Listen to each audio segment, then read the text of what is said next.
Good morning, ladies and gentlemen, and welcome to AP U.S. History as we look at the presidency of Dwight Eisenhower. Now, many historians looking back view Harry Truman as a great president, but not many people felt that way at the time. His stand for civil rights had angered many conservatives in his own party, while his opposition to the Soviet Union and his willingness to break the railway strike of 1946 had turned many liberals against him.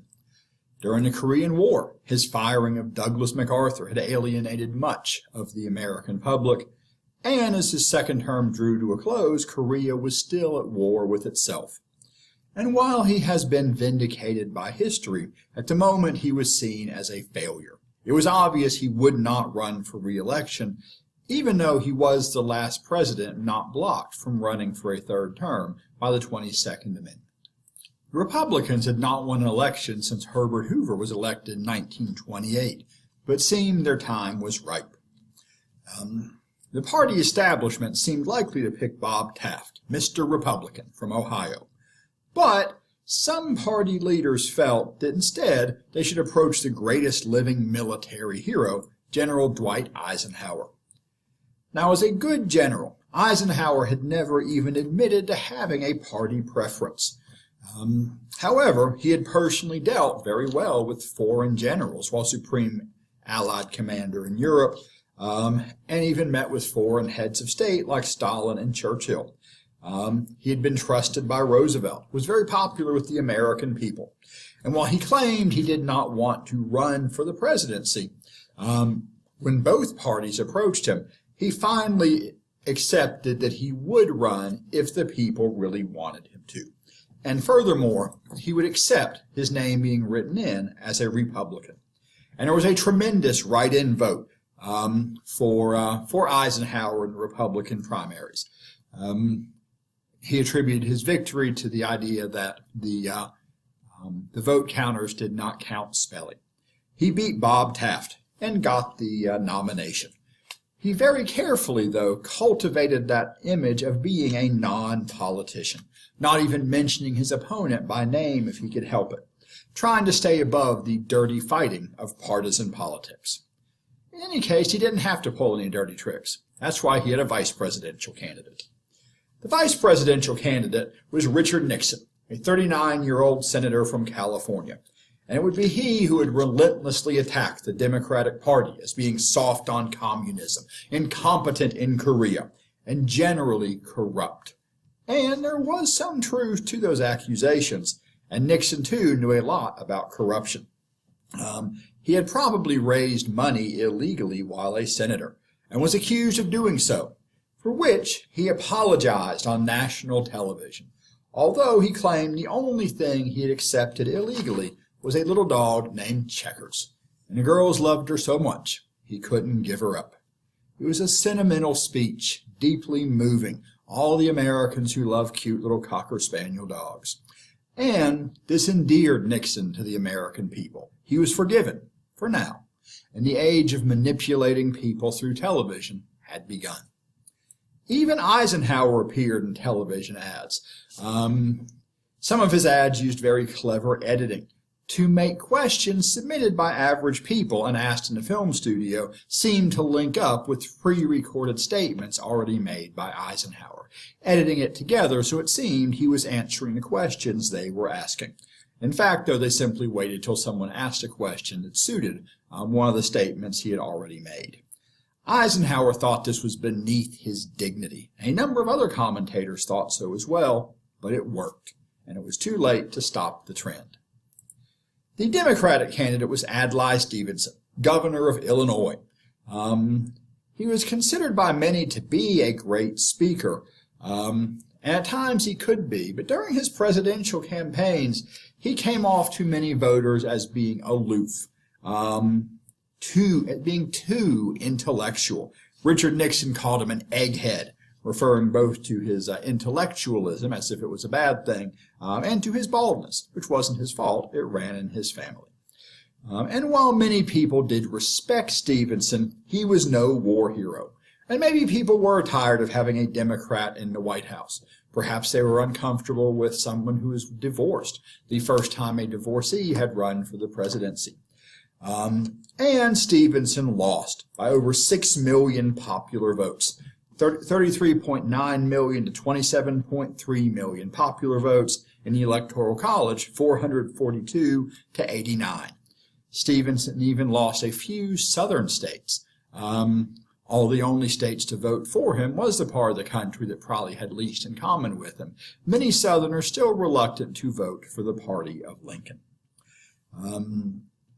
But the solid South was clearly becoming less solid.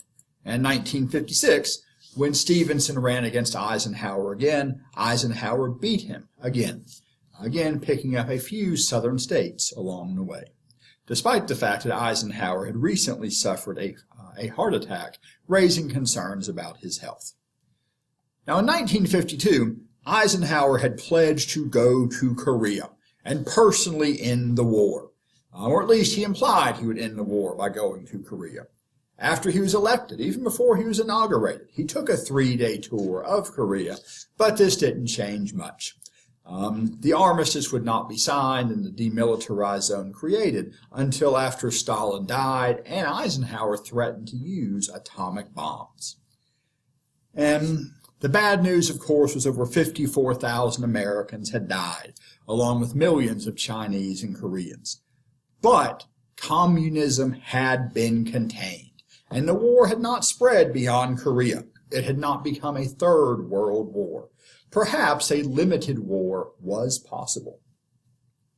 And to try to better coordinate the defense of Asia, Eisenhower helped to create SEATO, the Southeast Asia Treaty Organization, meant to be rather like NATO, but for Southeast Asia, organized September 8th, 1954, by representatives of Australia, France, Great Britain, New Zealand, Pakistan, the Philippines, Thailand, and the United States.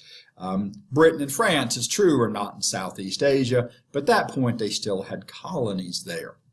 However, SEATO never amounted to much and eventually collapsed. It's an example of another attempt for countries to cooperate in mutual defense, but an example only of an attempt, not of success. And under Eisenhower, America would build more and more atomic bombs. Indeed, our military would become increasingly dependent upon our nuclear arsenal. Military spending overall, though, would decrease a bit, although would remain at a huge 10% of gross national product. The notion being, though, if we focused on atomic bombs, we could spend less money on soldiers and tanks and warships. While an atomic bomb might be expensive, once you build it, it's there. You don't have to train it or feed it or supply it.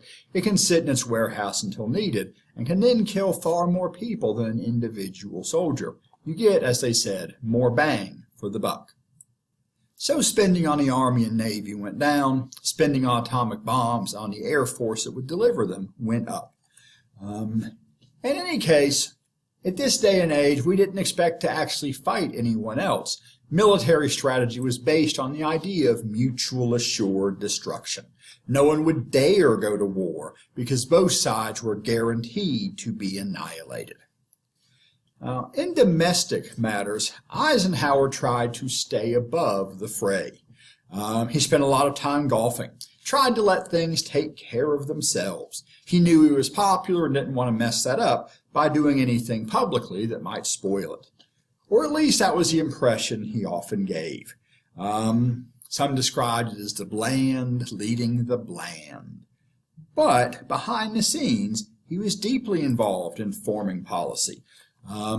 So much so that his administration has sometimes been called a hidden hand presidency, with him in fact making many decisions and doing a lot behind the scenes, but not giving the public impression of being above the dirty fighting of politics.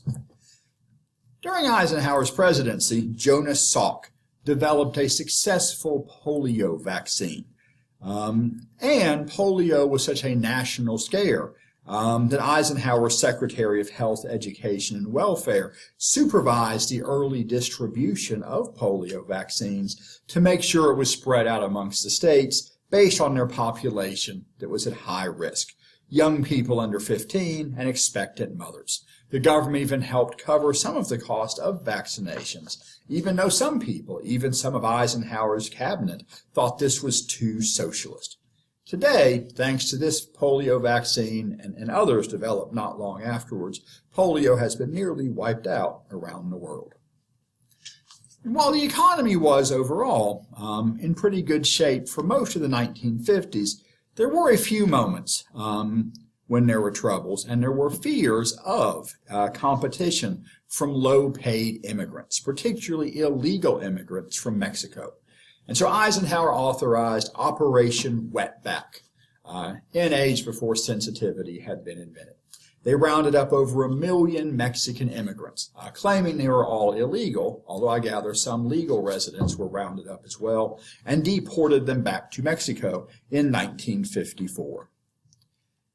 Eisenhower hoped to assimilate American Indians into the rest of America, wanting to recreate the Dawes Act and replace the Indian New Deal, and to encourage Indians to give up their tribal lands, their traditional way of life, and assimilate into mainstream American society.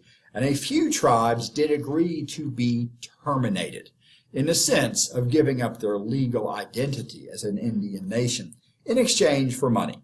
Most, however, stood their ground, refusing to accept an end to their nationality, and in 1961, this policy was reversed under President Kennedy. Eisenhower claimed to mistrust the New Deal, and the Republican Party as a whole claimed not to like it. But, for the most part, they accepted the New Deal, and in some cases even outdid it. In 1919, Eisenhower had taken part in the Motor Transport Corps Convoy, the first military convoy to travel all the way across the United States, as Blackjack Pershing had wanted to see what it would take to move supplies across the country by truck. Turns out it took 62 days, and in a time of emergency, that wouldn't be good enough. But Eisenhower, during World War II, had seen the Autobahn in Germany, and believed America could do as well or better. And so Eisenhower supported the Interstate Highway Act of 1956, which began the construction of the interstate highway system, officially as a defensive measure to rapidly move troops and supplies around the country in case of a communist attack. 1 mile out of every 5 has to be straight and flat on the interstate to serve as an emergency landing strip for aircraft. Construction of the interstate helped the construction industry, and any town the interstate passed through had a good chance of booming in response. On the other hand, those who were bypassed suffered and sometimes faded away, just as it happened to towns that boomed or busted, depending on the routes of railroads and canals in the 1800s. In 1959, Eisenhower oversaw the admission of 2 new states to the Union, Alaska, number 49, and Hawaii, number 50. We've never gone so long without adding a new state to the Union as we have since 1959. And to keep things balanced, it was assumed that Alaska would vote Democratic, that Hawaii would vote Republican, and very briefly that was true, but soon they switched, still keeping things balanced. Eisenhower spent a lot of money. But his critics said it was not enough, and blamed him, as you do blame the president, for a few small economic downturns. And concerns about the economy put a Democratic Congress back in power in 1954, and in 1955 led the American Federation of Labor and the Congress of Industrial Organizations to merge into a massive labor organization that can conceivably include any union, skilled or unskilled. But the AFL-CIO was plagued by corruption and mafia connections because a lot of money does flow through the unions, which collect dues from their members. And of course, businesses that want things done might be willing to pay extra to get them done quickly. And so there's often some money to be made through dirty dealings with the unions. Many are honest, but some are not. And the most infamous for their dishonesty were the Teamsters, well known for their mafia connections. In 1957, Dave Beck, the head of the Teamsters Union, was called before the Senate for an investigation. While investigated by the Senate, he invoked the Fifth Amendment, refusing to testify in a way that might incriminate himself 209 times. And while it is unquestionably his constitutional right, it nonetheless raises some questions. He was then replaced by Jimmy Hoffa, a man also suspected of mafia ties, who eventually simply vanished. The Teamsters were so corrupt, their leaders so badly tarnished in their reputations, the AFL-CIO eventually kicked the Teamsters out. In 1959, the Landrum-Griffin Act was passed to make union leaders personally liable for certain types of fraud and bullying tactics, such as secondary picketing and secondary boycotts of businesses that did business with an offensive employer. For example, if workers at a factory were striking against that factory, this would prevent them also picketing outside or boycotting suppliers of that factory, attacking the entire supply chain. And of course, the major blemish on domestic politics in the 1950s would be the work of Joseph McCarthy. Now, he'd begun his attacks on communists in the government in 1950 during Truman's administration, and for the Republicans, he was a useful tool during the 1952 election, being willing to attack people that Eisenhower wouldn't, and even that Richard Nixon wouldn't by that point. Eisenhower himself found him distasteful, tried to avoid dealing with him, preferred not to even admit he existed.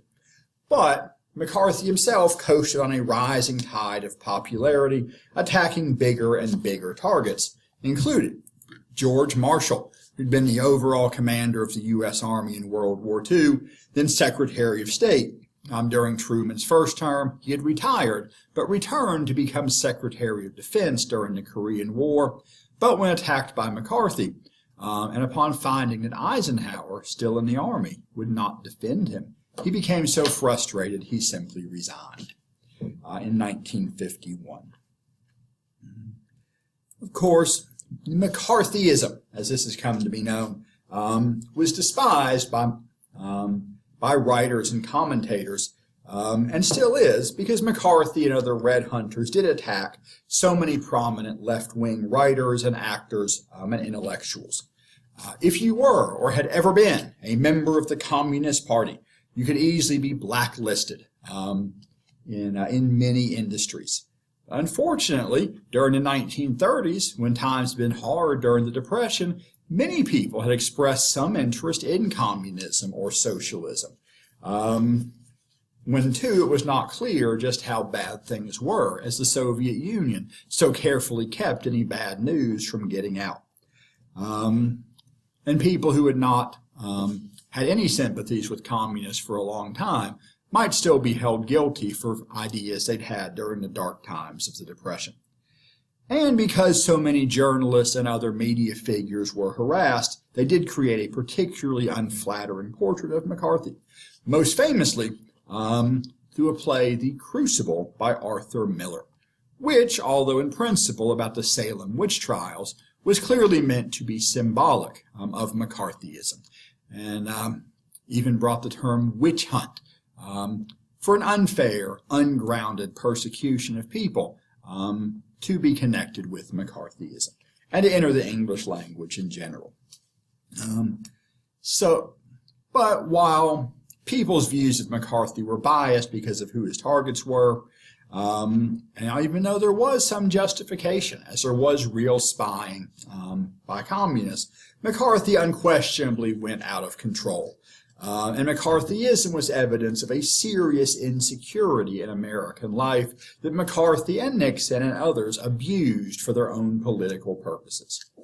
But during Eisenhower's administration, Tail Gunner Joe finally bit off more than he could chew, having accused the State Department, the Senate, Hollywood, even the president of the Red Cross, it is a Red Cross after all, of communism. McCarthy went after the Army.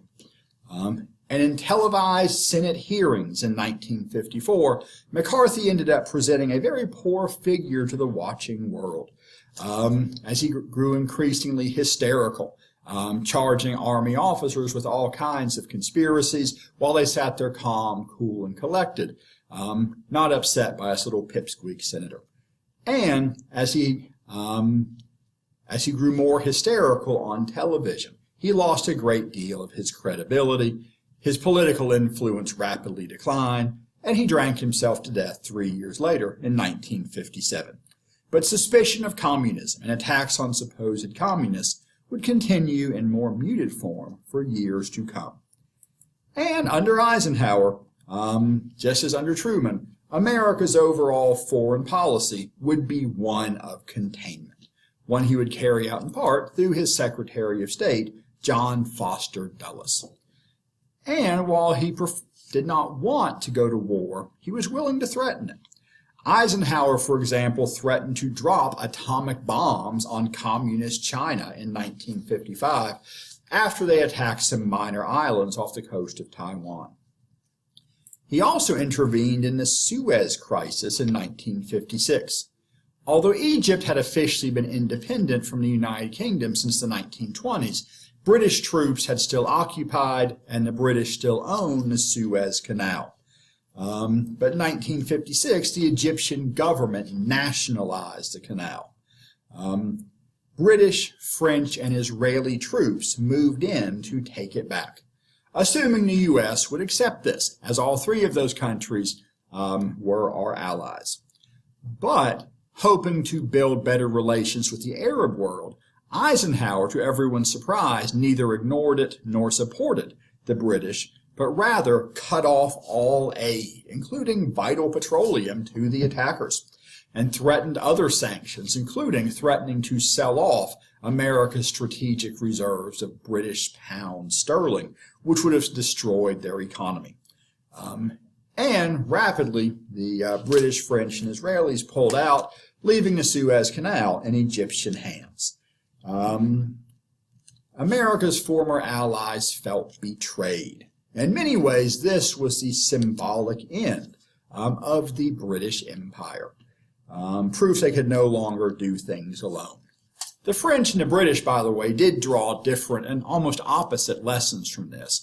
The British, although angry and hurt, ultimately decided their mistake had been in not discussing this with the United States first, and since then have tried to strengthen even further the special relationship that exists between our countries, hoping to even better coordinate in the future and avoid such misunderstandings.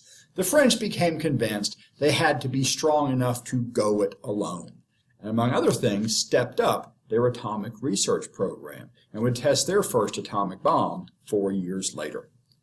The president of Egypt, by the way, Gamal Nasser, would prove to be a master manipulator of Cold War politics, getting help first from the United States and later from the Soviet Union, playing both sides off against each other, as he knew that both the U.S. and the Soviets would gladly aid any country they could in hopes of advancing our communism or containing it.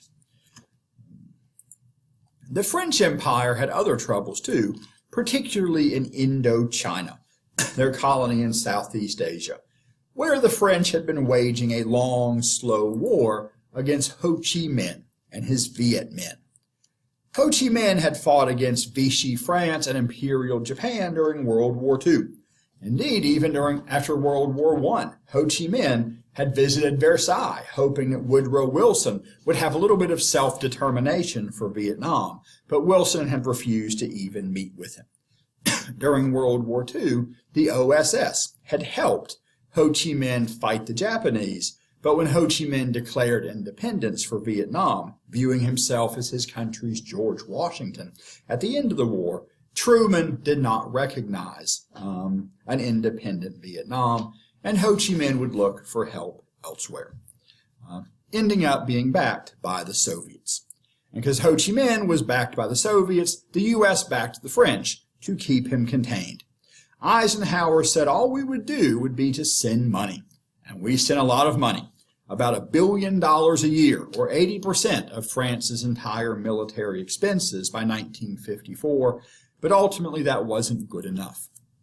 In 1954, the French were trapped at their last major fortress, Dien Bien Phu, and were forced to negotiate.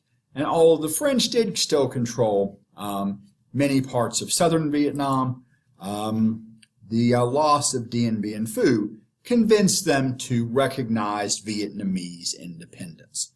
Although, because France did still control much of the South, while the North was largely controlled by Ho Chi Minh and his followers, they decided to temporarily divide the country at the 17th parallel, with Ho Chi Minh to lead the northern part of Vietnam, and the southern part to be led by Ngo Dinh Diem, until elections could be held to pick a leader for the entire country.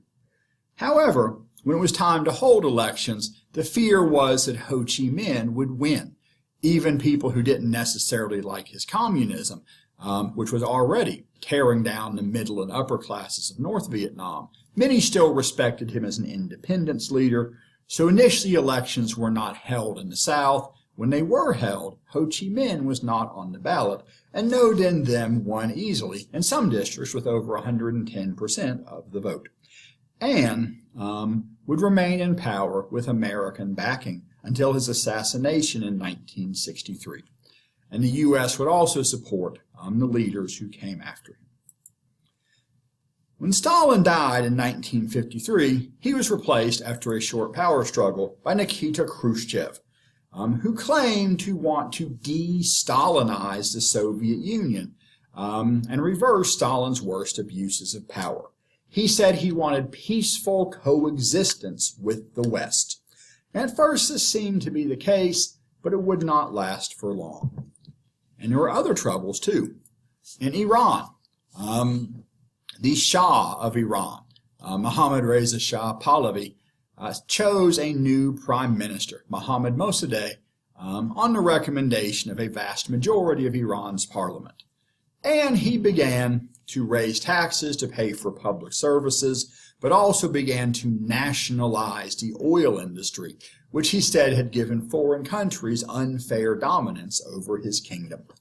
In particular, he threatened to seize the property of the Anglo-Iranian Oil Company, later known as British Petroleum. The British convinced Eisenhower, or at least the CIA, that this was incipient communism.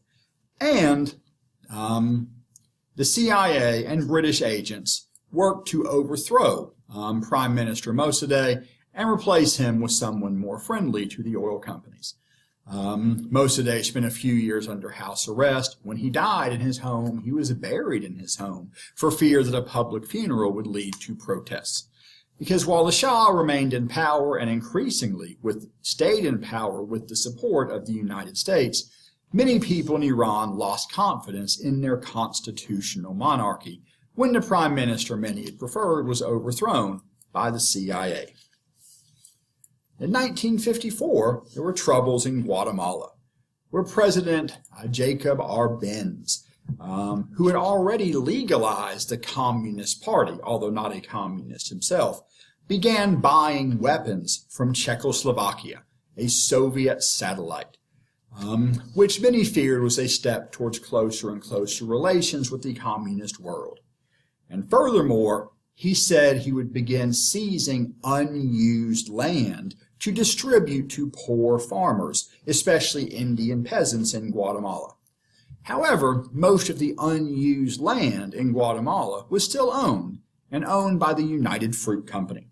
The threat of their land being seized caused them to approach the CIA and point out that this looked awfully like communism. The CIA went in, overthrew President Arbenz, and helped set up a more banana-friendly government in Guatemala. In 1955, Eisenhower proposed a policy of open skies to allow planes to fly through any country's airspace, to allow them to see if other countries were really being as peaceful as they said they were. Khrushchev, who did not really mean to be nearly as peaceful as the term peaceful coexistence suggested, opposed the idea, saying it was just a cover story for American spies. And to an extent it was, although it did also potentially open our skies up to Soviet surveillance. in hopes of reducing tensions if everybody knew what everybody else was up to. As things grew more tense, West Germany was allowed to rearm in 1955 and even to join NATO so that they could help to defend themselves alongside the many American and other troops stationed on German soil. In that year, too, the Soviets agreed to end the occupation of Austria, and Austria became in 1955 a fully independent but carefully neutral democracy. And in Hungary, the idea of a gentler communism, of de-Stalinization, inspired people to rise up against their Soviet-backed rulers. However, this was a bit far for Khrushchev, and pretty soon the Soviet army rolled right into Hungary, crushing the uprising. Khrushchev came to be known by some as the Butcher of Budapest, as people were gunned down and even run over by tanks in Hungary's capital. The freedom fighters there had expected aid from America, and when it did not appear, they called America liars, saying the U.S. had backed out when the going got tough. Although realistically, while Eisenhower would have liked to help the Soviets, or help the Hungarians resist the Soviets, there wasn't much he could do, as he had reduced the size of our army and did not want to go head-to-head with the Soviet army. We were dependent, after all, on nuclear weapons, but had we dropped a nuclear weapon on the Soviet tanks in Budapest, I'm not sure the Hungarian people would have enjoyed that much either. And this revealed the limits of mutual assured destruction. You can nuke your enemy into radioactive ash, or you can do nothing, but there's not room to do much in between. Of course, Westerners protested, the U.S. and our allies in Western Europe, but Khrushchev dismissed these protests. He said, whether you like it or not, history is on our side. We will bury you. In 1957, Secretary of State Dulles issued the Eisenhower Doctrine, pledging not just support, but armed support to any Middle Eastern nation threatened by communism. So in some ways more specific than the Truman Doctrine, as it specifically applies to the Middle East. In other ways, broader than the Truman Doctrine, as it offers military aid outright, Truman having pledged just financial aid. This was a response to the growing influence of the Soviet Union in the Middle East, in particularly as President Nasser in Egypt, having already gotten help from the U.S. during the Suez Crisis, was now seeing what he could get from the Soviet Union and seemed to be favoring them. And as the most populous and most influential Arab country, whatever Egypt did influenced the rest of the Middle East too, making America very nervous. And the Middle East grew more influential in 1960, when Saudi Arabia, Kuwait, Iraq, Iran, and Venezuela formed OPEC, the Organization of Petroleum Exporting Countries, a group that some other countries have later joined. Some countries have left as well. And while not unique to the Middle East, with members in other parts of the world too, it is heavily influenced by the Middle East, particularly in its early days, and as a group working together to regulate the supply and thus prices of oil, it meant the United States was no longer the world's dominant oil producer. And then, just 8 years after the shocks of 1949, America was terrified again in October of 1957 by the launch of Sputnik, a small artificial moon, the first man-made satellite. Although Sputnik only weighed 184 pounds, it was the first time anyone had launched anything into space. It orbited the Earth, and it beeped. It was a communist beep. And if they could get that into space, they could get a nuclear bomb into space. And of course, what goes up might come down. And this wasn't a one-off. In November, they launched Sputnik II, this time carrying the first living creature into space, a stray dog named Laika, who sadly never returned from space. The Soviets did not expect Laika to return. They put poisoned food in her capsule, so at least she wouldn't suffocate or dehydrate in space. Although it's since been revealed she probably died from stress or heat on the way up. It is the only time a living creature was deliberately sent into space with no intention of returning it to the Earth. Still, Americans were shocked. They'd beaten us into space, not once, but twice. A blow to national pride and a blow to national security, as Americans began to worry about a missile gap. The Soviets had better missile technology than we. The Republicans blamed Truman. Others said, though, Truman's been out of office for some time. What have the Republicans been doing the past few years? Others said, though, perhaps it's just a matter of focus. Sure, we didn't have rockets as good as the Soviets, but we had color televisions. And surely that was worth something. Still, there was a feeling that something had to change. But our early responses were not very impressive. Vanguard blew up just a few feet off the launch pad on national television. In 1958, the U.S. did manage to put Explorer 1 into orbit, but it was only 30 pounds, 1/6 the weight of Sputnik. It transmitted a small amount of scientific data back to Earth, but in general was not a very impressive satellite, but at least it was something. The next year, or later that year, 1958, Eisenhower officially formed NASA, the National Aeronautics and Space Administration, although drawing from some earlier space research agencies already in existence. And this would take charge of most aspects of America's space program. All the different branches of the military still have space programs of their own, too, particularly the Air Force. Also in 1958, Congress passed the National Defense Education Act, giving $887 million in grants to colleges in order to expand and improve science and math and foreign language programs. After all, if the Russians have better scientists than we do, it's clearly the fault of the American public schools. Eisenhower also created the Advanced Research Projects Agency, or ARPA, later renamed DARPA, the Defense Advanced Research Projects Agency, to research things that might have big or wide-ranging long-term benefits, but perhaps didn't have the obvious applications that might make them appealing to private researchers wanting to make a profit or college researchers wanting to publish a breaking news paper. And ARPA and later DARPA did create many things. One of its most influential would be ARPANET, which connected 4 university computers so they could exchange data and share their computing power in the very earliest version of the Internet. So the Internet is there to protect our computers from communism. Also in 1958, the Soviets had completed all the nuclear tests they really felt they needed to do and then stopped, pressuring the United States to stop too.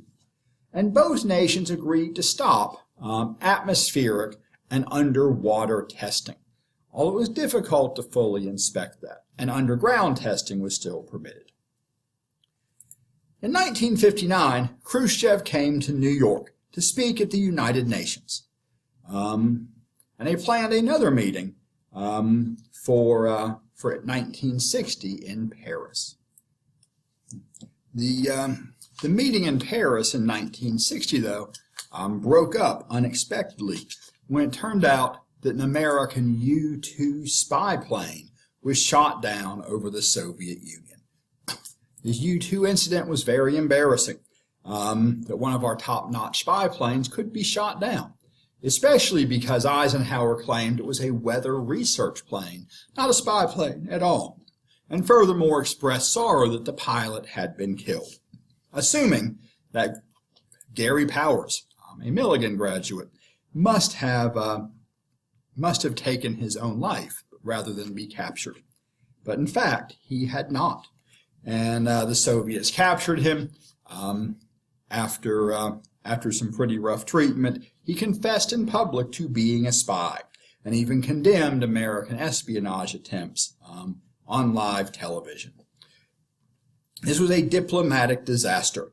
And a meeting not long afterwards in New York, Khrushchev demanded the United States leave Berlin. America, of course, refused. Khrushchev proposed total nuclear disarmament, but did so only because he knew the United States would refuse and would look bad. He had no intent of disarming. And Khrushchev famously emphasized his closing remarks by pulling off his shoe and banging it on the table. Although that's not what's pictured here, this was an edited picture, widely circulated then and later. But a clear diplomatic crisis. Gary Powers was eventually exchanged for a Soviet spy captured in America. There was trouble, too, in Cuba, where the Cuban people had enough of Fulgencio Batista, who at one point had been elected president and been, I gather, a fairly good president for a time, but eventually when his term limits ran out, he decided maybe they hadn't, and stayed on as a dictator. And one who is less and less effective as a leader, and certainly less and less popular, but who is still supported by the U.S. government, U.S. businesses, and the U.S. mafia. The Cuban people resented this and rose up against him, finally overthrowing him and replacing him with Fidel Castro, who'd been leading a revolution out of the mountains of central Cuba for a couple of years. At first, Castro said that he was not communist, and the U.S. was even cautiously open to dealing with him. But after a visit to America, where things seemed to go okay, he went back home and began dealing with the Soviet Union, too, and began seizing privately owned property, including property owned by wealthy Cubans, many of whom fled to America, and wealthy Americans who had interests in Cuba. And soon became quite clear he planned to make Cuba a communist country. Eisenhower responded by offering $500 million in aid to other Latin American countries, fearing Castro might export revolution to them. We also began sanctions on Cuba, with the expectations that cutting off Cuba's trade with the United States would lead to the people rising up against their government, something that will surely work any minute now. And out of fears that such things might happen elsewhere, the U.S. began sending more financial aid to other countries, but also became even more willing to prop up dictatorships as long as they weren't communist. And by 1960, Eisenhower had served 2 terms, and 2 terms had been good enough for George Washington, and 2 terms was good enough for the 22nd Amendment. So he planned to retire, and his vice president, Richard Nixon, would run for the presidency against a young senator from Massachusetts, John F. Kennedy. In many ways, the 1950s were much like the Roaring Twenties. Families had more money to spend and more ways to spend it, due in part to maturing war bonds purchased during the First or Second World War. The average family income rose as well, from $3,300 in 1950 to $5,400 in 1959, and while prices were going up too, incomes were rising more quickly. And thanks to government mortgage insurance plans, like the FHA, home loans were easier to get, at least for white people. Various discriminatory policies often kept them out of the hands of black people. Many companies in general were more willing to lend money. Installment plans once again became common, and people could buy anything they wanted for a small down payment, and then easy payments each week or month. But Americans also invented new and exciting ways to go into debt. As in 1950, Diners Club created the world's first charge card, which did require you to pay back your monthly balance in full each month and pay a small fee for the convenience of carrying it, but did allow people to spend more freely, at least for a while. American Express issued a charge card of their own in 1958. And the same year, Bank of America produced Bank AmeriCard, the first true credit card. Bank AmeriCard was later renamed Visa. And with so much money to spend, and so many ways to spend it, and new kinds of stores were created to make it possible to do that. Supermarkets, grocery stores selling many different kinds of products, and shopping centers with many stores grouped together opened up in the suburbs, so people no longer had to drive into the old downtowns to shop. And because many families could afford for the woman of the household to stay at home, women became the main shoppers for their families and tended to buy products for the house. Refrigerators, vacuum cleaners, washers and dryers, and especially televisions, which would do for society what radio had done in the 1920s, but to an even greater degree. While there had been only 6,000 televisions produced in the entire year 1946, by 1960, 90% of Americans, over 161 million, had a television in their home, more than had a flush toilet. And television soon became the center of many Americans' lives. Businesses used it for advertising. Fads and fashions could sweep the country in no time. Disney's Davy Crockett convinced a whole generation of young boys each had to have a coonskin cap and a toy rifle. To show up at school without a toy rifle would have made you a loser. To show up at school with a toy rifle today would probably get you in trouble too. The theme song of the show, The Ballad of Davy Crockett, became a #1 hit in 1955. Whereas presidential campaigns had been televised for the first time in 1952. And Dwight Eisenhower, even though he disapproved of television advertising, had in fact used it very effectively, much more so than Adlai Stevenson, who also took out television ads, but they were long and boring. In 1960, John F. Kennedy would be elected, in part because he came across much better than Richard Nixon in the first televised presidential debate. And ever since this point, presidents have had to be more than just leaders. They have had to be celebrities, something we saw in the age of radio, but now see to an even greater degree in the age of television. And so, just as radio had spread a mass culture of shared news and entertainment and advertising, the same was true to an even greater degree with television, as regional differences began to diminish. In a mass culture growing since the days of radio, or perhaps even the days of mail-order catalogs and national magazines, became even more homogeneous. Television even told people how to live their lives. Most shows revolved around the nuclear family, which was coming to be seen as the ideal form of family. This was, again, as a nuclear family, it was based around a central self-sufficient unit. 2 parents, 2 or 3 children, possibly a dog, but no less. So no single parents, certainly not what would be called broken homes or divorced families, but also no more, rarely showing the extended family that had once been so important in people's lives.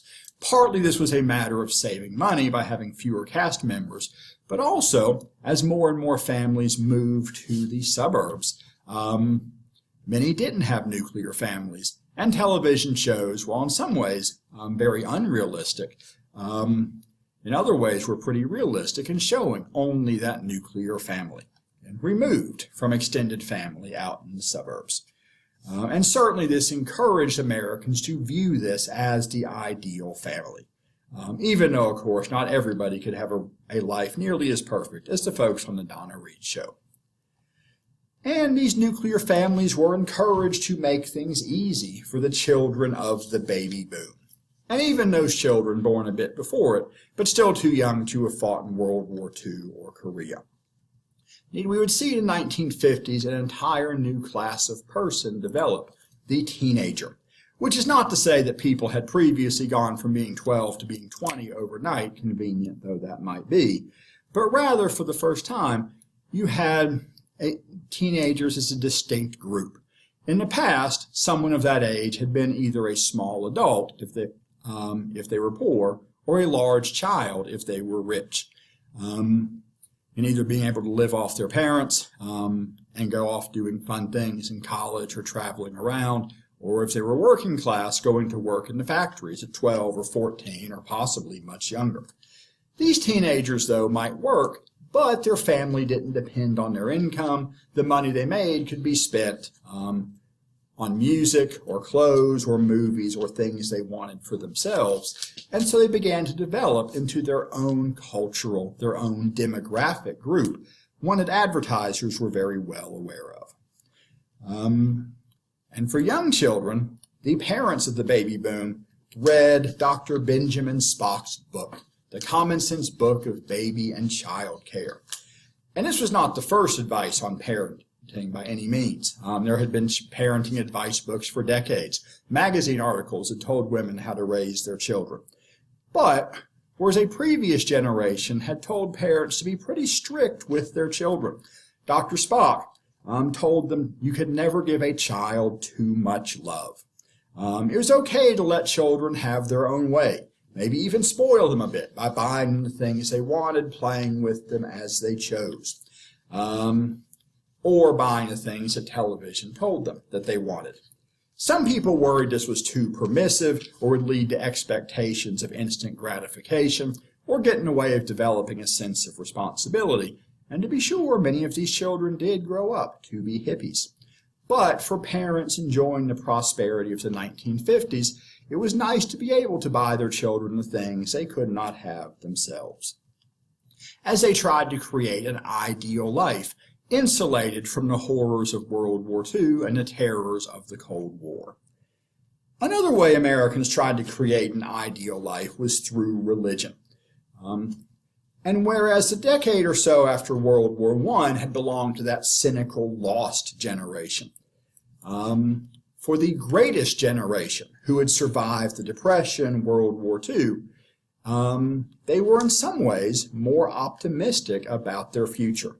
And so too were in some ways the baby boomers. And there was a new wave of religious revivals across the country. Billy Graham, for example, the great preacher, began his career preaching on the radio and then television in the 1940s, using huge public revivals and radio and television to spread the word of God until his retirement in 2006. In some ways, yet another great awakening, as many Americans turned to religion for purpose and comfort, in creating the ideal life in a frightening world. And the government encouraged religiosity, even officially adding to the Pledge of Allegiance the phrase, "one nation under God." Previously, we had been one nation. God had not been mentioned. This was a contrast to communism, who was officially and militantly atheist. This is not to say that Americans had not felt they lived under God before. They had not in the past felt the need to say it. But now, a very public and very mainstream religiosity was part of the perfect life many people sought to create. Although some things did rock the 1950s. Television had to be very clean and censorship was very common, but some music was pretty shocking. Rhythm and blues music, which had previously been dismissed as race music, became more widespread, as radio stations and record companies began marketing it as rock and roll, especially when they found a white boy who could sing black in Elvis Presley. And some of this was very shocking. The music and the dancing could be very suggestive. When Elvis Presley was first broadcast on the television, he was filmed only above the waist, as his hips shaking while he danced was seen as too indecent for broadcast television. And many parents, many religious leaders, many politicians condemned rock and roll as destructive to morality and to society. And because it had originally developed from black styles of music, there was a racial element to this condemnation of rock and roll, just as there had been with jazz in the past and would be with rap in the future. And there were those unhappy with the suburbs. As people moved to the suburbs from the downtowns, or increasingly the inner cities, as they were called, people feared the inner cities would die or be left impoverished, with no one left behind who could or would pay taxes to keep the areas safe or clean or in good repair. And the fears that the inner city was declining simply became a self-fulfilling prophecy, encouraging more people to leave the inner cities for the suburbs, or at least some people, in a phenomenon sometimes called white flight. And these identical suburbs, in the conformity expected by society, struck some people as empty and shallow. For some people, the artificial world of television was the worst example of this. In 1961, Newton Minow, chairman of the Federal Communications Commission, gave a speech that described his fears. He said, when television is good, nothing, not the theater, not the magazines, nothing, or newspapers, nothing is better. But when television is bad, nothing is worse. I invite you to sit down in front of your television set when your station goes on the air and stay there for a day, without a book, without a magazine, without a newspaper, without a profit and loss sheet or a rating book to distract you. Keep your eyes glued to that set until the station signs off. I can assure you that what you will observe is a vast wasteland. You will see a procession of game shows, formula comedies about totally unbelievable families, blood and thunder, mayhem, violence, sadism, murder, Western bad men, Western good men, private eyes, gangsters, more violence, and cartoons. And endlessly commercials, many screaming, cajoling, and offending. And most of all, boredom. True, you'll see a few things you will enjoy, but they will be very, very few. And if you think I exaggerate, I only ask you to try it. And others objected in other ways, including through literature, and not so different from some of the lost generation writers of the 1920s. Sloan Wilson published The Man in the Gray Flannel Suit, partly based on his own experiences as a World War II veteran. The main character of his novel is a World War II veteran who eventually got an office job after the Second World War and felt crushed by the need to fit in. The gray flannel suit was just a new uniform, but instead of fighting Nazis to make the world safe for democracy, he was pushing papers and doing nothing that felt fulfilling. Sure, he took the train back home in the suburbs every night and spent the weekend making the yard look nice, but it was not very satisfying. He felt crushed by the need to conform. Betty Friedan was a liberal journalist. In 1957, she began doing research on the lives of modern American women who were living a life different from perhaps their mothers or grandmothers. And after interviewing many women, she concluded that a problem lay buried, unspoken, for many years in the minds of American women. It was a strange stirring, a sense of dissatisfaction, a yearning that women suffered in the middle of the 20th century in the United States. Each suburban wife struggled with it alone. As she made the beds, shopped for groceries, she was afraid to ask even of herself the silent question, is this all? These interviews were eventually published in 1963 in a book entitled The Feminine Mystique, which said that women found the roles that had been assigned to them, especially in the artificial world of the suburbs, confining and unfulfilling. Even those who said they liked being a wife and a mother, as society expected, resented the fact they had felt it was forced upon them. Many said it's what they would have chosen if they could have chosen, but they never even got to choose. Even teenagers, or at least those writing about them, felt the world was phony.